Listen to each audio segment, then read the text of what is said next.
And joining us right now on the Roth Orthopedics guest line. Now, we always get to talk football with this man on Birds 365, which he hosts daily on the Jacob Media YouTube channel. Now we're going to tap into the baseball portion of the great Jody McDonald's mind. Jody Mac joins us right now. What's up, Jody? And, oh, by the way, for those of you wondering, Farzy be talking football with me on Jacob Media here on Birds 365 later. But for now, we're talking baseball, which is good by me, Farzy. You know that. I absolutely do. And I got to get your take on this because you were kind enough to come on the show when the Farzy show kicked off its run on Jacob Media on opening day. And then we tapped into your baseball mind when it came to the Phillies in the upcoming season and going through it and all that. And now we have this Trea Turner enigma that nobody really saw coming. Understand that some guys have trouble transitioning to a different team. Francisco Lindor had that with the Mets. Now Trea Turner is having that with the Phillies. How do you think, or what do you make of how Rob Thompson has handled to this point the Trea Turner situation? Well, before I get to Rob Thompson, can I just say this? Listening to your old station, my still current station, WIP today, heard you, Douglas, talking about you got to give this guy slack. It's hard to play in Philly. There's an adjustment period. And I know Castellanos wasn't up to snuff last year and he's better this year. Did they ever talk about, listen, we know you're going to suck your first year, but that's okay. We're giving you 11. So if you're good the last 10, that'll be perfectly fine, Trey. I don't remember anybody mentioning that last year when he signed the 11-year contract. So the whole, you got to give him time to get used to playing in Philly. No, if you sign here, you're expected to play here from day one to the level that it says you should on the back of your baseball card. So I'm not cutting Trea Turner any slack. I'm cutting him slack just in general that anybody can have a bad 2/3 of a season, and hopefully the last third of the season he gets closer to what he usually has been. But the whole, oh my God, you're asking him to do it in Philadelphia thing. Guess what? He's going to be in Philadelphia next year. Is it ever going to get any easier? Fans going to be nicer next year? I think it's crap is what I think it is. So, yeah, Trea Turner has not played as well as we thought. The manager has tried to keep him at the top of the lineup. They went lead off, and they said, yeah, this isn't working, and we got Schwarber, so we always throw him back and lead. And now they're locked in at the 2 spot. I was glad to see he got a day off yesterday. Sure enough, Sosa hits a home run. Good on Rob Thompson for pushing that right button. But I got no problem with moving him down. Let him get hot. Let him earn his way back up to the top of the lineup. I don't care what his paycheck says. He looks like a 7-hole hitter to me right now. He certainly does, especially in this lineup right now with the way everybody else is hitting. Maybe even JT Realmuto starting to come around. He had a good series against the Orioles there. I didn't realize he's got 14 RBIs in 14 games career against the Baltimore Orioles. I did not know that, JT Realmuto. But you're right. Rob Thompson pushed the right button with Edmundo Sosa. Now, going into this Pittsburgh series, they got a 3-game series in Pittsburgh, 4-game series in Miami. I'm right there with you. There's no way Trea Turner comes back after what will amount to 2 days off, essentially. There's no way he returns back to the top, to the top of the order in terms of, a 2-hole hitter on this squad, right? Do you think Rob Thompson, if you're making a prediction as to what happens, do you think Rob Thompson does have him even below the 6-hole? Batting second and playing shortstop for the Philadelphia Phillies, Trea Turner. Oh, Rob Thompson he's more of a stick-to-it guy. Now, he has been tinkering with the lineup. He moved Stott up from 6 to 5, which I'd like to see. He flipped Castellanos and Harper from 3 and 4, which I like to see. So at least this past week, he's shown the open-mindedness of tinkering. I'd like to see him tinker with the shortstop as well and drop him down. I don't think they're going. I think they'll go down the route of back-to-back days will jumpstart him more than we're going to move him in a lineup. I just hope that if he takes an 0-for on Friday and a 1-for on Saturday, and he's 1 for 9 after the first 2 games, that by Sunday, Rob Thompson says, I just can't do this anymore. We got to shake it up a little bit and move him down. Where are you on Kyle Schwarber as a leadoff hitter? Are you in the school of, well, you got to a World Series with him, you had your best run of the season with him this year at the top of the order, or are you, no, he can't bat leadoff anymore when you have a guy like Bryson Stott hitting the ball the way he is? I'm of the mindset that when he bats leadoff, the Phillies are well above 500 team.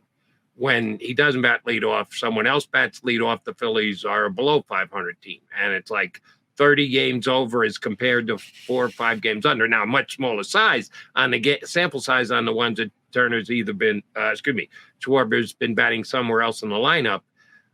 I can't figure it. You need to do your deep dive of analytics to tell me the WAR and the BIP and the whatever. Here's the bottom line. They judge everything by wins and losses at the end of the season. And the Phillies win more games than they do when someone with Kyle Schwarber leading off than when they do with someone else doing it. I can't explain it. I don't understand it. Certain numbers fly in the face of that being the case. But I don't care. If they win when he's batting leadoff, then I want to continue to win. The numbers are nice. The W's and L's are more important. And that's what I think Rob Thompson is clinging to. And I can't argue until the Phillies not only lose 4 in a row, but then win 1 and lose 5 in a row, because that never happens. They win 3, lose 3. Win 4, lose 4. They're the streakiest team on the planet, but they don't put 2 bad streaks together. Until they do something like that, Kyle Schwarber's staying at leadoff. Gotcha. Bryson Stott, just overall, I'd love to hear your take on the young hitter and his approach at the plate. Just flat out smart. He's a smart player. I'm not going to make the mistake of comparing him to Chase Utley, because that's unfair. Chase Utley, arguably the best second baseman ever put on a Philly uniform. I'm not going to do that to this young man. But there are some similarities, not exactly the same, but some similarities. Both tremendously heady baseball players, know how to work a pitcher, wait for their pitch, and when they get their pitch, they can drive their pitch. Looks like he's got a chance to be in the high teens in home runs, which I didn't think was going to be the case this early in his career. I thought at some point he could develop into a 25 home run guy. If he really goes nuts the last 60 games, he could get to 20. The Phillies should be proud of their drafting. Stott, first-round draft pick. You want him to get to the big leagues relatively quickly. He did. You want him to be productive when he gets there. He has. And the same exact thing for Alec Bohm. The 2 young guys who were number 1 draft picks have made it to the big leagues and have upped their game this year. A little bummed that Bohm's not hitting more home runs. I'm going to have a losing bet to my pal Glenn Mack now on that one. Going to cost me a fancy dinner. But what was the line? What was the line again? The line was he against Castellano. Oh. I thought he'd hit more home runs than Castellano would, and he's down like 14-9 or something like that. So it's not impossible, but I'm looking bad. But how can you not love the season that the kid has had? He's probably their best clutch hitter. Stott might be their best overall hitter, but the guy who's been driving in runs out of the 7-0, we make such a big deal about the lineup. You shouldn't have to drive in runs from a 7-0. You shouldn't get those opportunities. He does. He delivers. Both of the 2 young infielders are as big a reason as any that the Phillies are in that wild card run right now. All right. How much has Bryce Harper actually looking like a really good first baseman impacted the Phillies trade deadline decisions? Are they going to be going after a first baseman, Jody? They're going to be going after corner outfielder, Jody. Where are they going, Jody? They're not going after a first baseman. I said this the other night and doing a crossover with John Johnson at 2:00 in the morning. He was surprised by it. Not only do I believe Bryce Harper is the first baseman for the Phillies the majority of the time, they'll still do this, protect him, not ask him to do 3 games in a row thing. By the time we get to the second week of September, he better be ready to play like 15 games in a row at first base. But they're trying to bring him along slowly. He's going to be their first baseman for the great majority of the games for the rest of this season. And I think he's going to be their first baseman next year, too. Oh. If he continues to play it the way he's played, he never played it before in his life. And I'm not going Gold Glove, but we were all worried about potential errors and not knowing what to do. He looks like he's been playing it for 5 years. So if he's that comfortable there and they got to have a first baseman next year, I know they could bring back Rhys Hoskins, who's a free agent at the end of this year. If they think it's easier to fill the outfield void than the first base void, I think Bryce Harper could be the Phillies opening day first baseman next year. I'll tell you, Jody, I said when he plays first base, he's going to play it like he's not that he'd be as good as a guy who's been playing it for 10 years, but I say he was going to go about it with that approach where he's going to be throwing across the field. He's going to be trying to turn, 3, 4, 1 double plays. and he saw me and said, "I'll raise you," jumping into a camera well. Like that's the guy knows no other gear than that. It's incredible. As far as any other trade deadline action, I got to ask you, do you have a spot you think the Phillies absolutely need to improve upon now, whether that's pitching, whether that's outfield, whatever it might be? Where do you see them going? Where do you want them to go? If the perfect outfielder is there, which I don't think he will be, and Tommy Pham for me is not the perfect outfielder. I know his name has been bandied about from the Mets.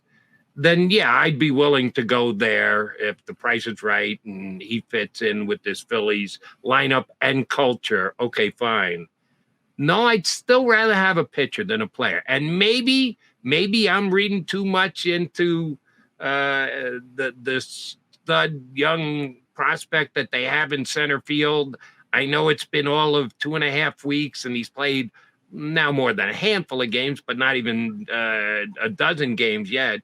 Rojas can flat out go get it, and I like what I see him swinging the bat. Yeah. So if you've got Marsh that you can move to left, and Rojas is going to do the job in center field, I know they're afraid to play him and want to play him against just left-handers.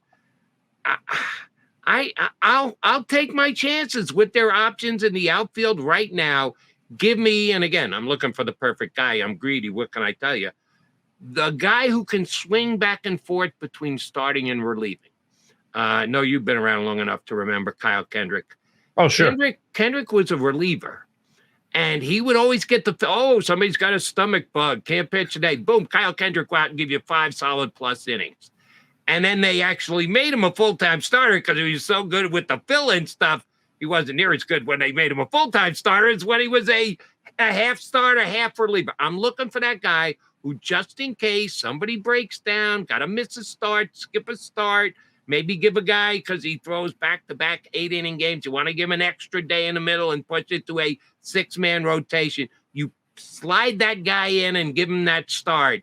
That, to me, is the best acquisition that Dave Dombrowski can make. All right. Yeah, and I'm like you, man. I want to see more Johan Rojas. And when we air this interview, which will be on Friday, I'm hoping he's going to be in the lineup tonight against the Pirates as the starting center fielder, at least in this ball game. Jody, always great catching up with you, man. Oh, one more name for you, Nolan Arenado. Are you trading Alec Boehm if Nolan Arenado becomes available by the Cardinals? Yeah, I just sung the praises of. I know, and I love the guy too, but. Nolan Arenado and the Rockies, I think, are paying $15 million of what's remaining on his contract. Yes, and you get the Cardinals to pick up a couple million. You get them for 20 cents on the dollar. I wouldn't say no if it's just 1 for 1. Right. But if I'm the Cardinals, I'm asking for more than that. Yeah. It's got to be Alec Boehm plus, and then depending on what that plus is, I would probably be reticent. Fun rumor. If I were a betting man, I'd say don't bet. I don't think Arenado's even going to be traded, but I don't think he's going to be traded to the Phillies. And fair enough.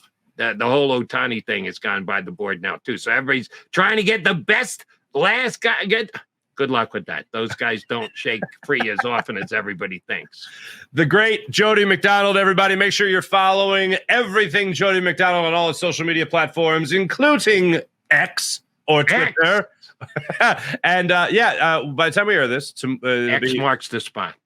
You're the X Factor, Jody. Thank you, Farzy. Good one. Birds 365. Of course, I'll be filling in for our friend John McMullen, who'll be at Eagles training camp. So we'll be talking birds, you and I, on Friday, and I look forward to doing that today/tomorrow. You know what I'm saying? Jody, thank you so much, brother. Done deal, Farzy. I'll talk to you in a bit. Sounds good. Jody McDonald joining us on the Rothman Orthopedics guest line.